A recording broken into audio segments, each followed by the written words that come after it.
হচ্ছে আমরা যদি বিচ্ছিন্ন হই আমাদের শক্তি কমে যাবে, আমাদের পাওয়ার আমরা হারাবো।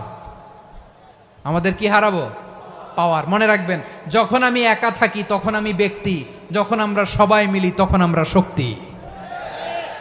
এই শক্তি নিয়ে আমাদের সামনে এগিয়ে যাওয়ার দরকার আছে না নাই? তাহলে আমরা যদি নিজেরা বিরোধে লিপ্ত হই, আমাদের ক্ষমতা, পাওয়ার ছুটে যাবে। আমরা এই পাওয়ার হারাতে চাই না, ঠিক কিনা বলেন? রব্বুল আলামিন ঠিক তাই বললেন।